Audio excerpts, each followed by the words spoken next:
আজকে বোনকে করে দিলাম মেহেন্দি। সো হ্যালো গাইস, আমি নীলাঞ্জনা, তোমরা দেখছো নীলাঞ্জনা ডেলি ব্লগ। আগের ভিডিওতে তোমরা দেখেছো আমি এসেছি আমার মামার বাড়িতে। তো এই যে আমার মামার ছোট মেয়ে এখানে আঁশফল পাড়ছে।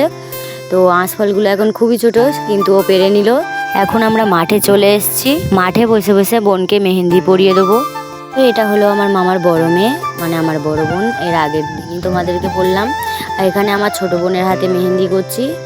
এই যে আমি মেহেন্দি স্টার্ট করে দিয়েছি। তো হাতগুলো দেখো গাইস, মানে কি পরিমাণে সরুর, তোমরাই শুধু দেখে নাও। এখানে মেহেন্দির মুখটা অনেকটাই বড় করে কাটা ছিল, তাই ভালোভাবে আমি ডিজাইনগুলো করতে পারছিলাম না, বেশি বেশি করে পড়ে যাচ্ছিল। জানি মেহেন্দির ডিজাইনটা অতটাও ভালো হচ্ছে না, কিন্তু তাও তোমাদের যদি কারোর ভালো লাগে অবশ্যই কিন্তু কমেন্টে জানিয়ে যেও। তোমরা কে কে ভালো মেহেন্দি করতে পারো আমাকে কিন্তু কমেন্টে জানিয়ে যেও।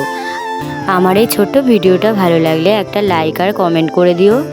আর নেক্সট ভিডিও দেখার জন্য চ্যানেলটাকে সাবস্ক্রাইব করে দিও। প্রথমে কিন্তু মেহেন্দিটা আমার হাতে করে দিয়েছিল আমার বোন।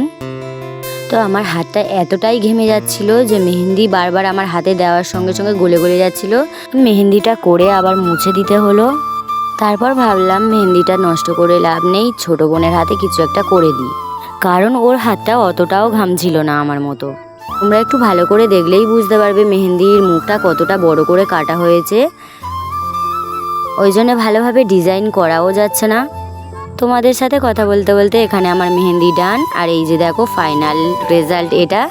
তো মেহেন্দিটা মোটামুটি ভালো হয়েছে। তো টাটা।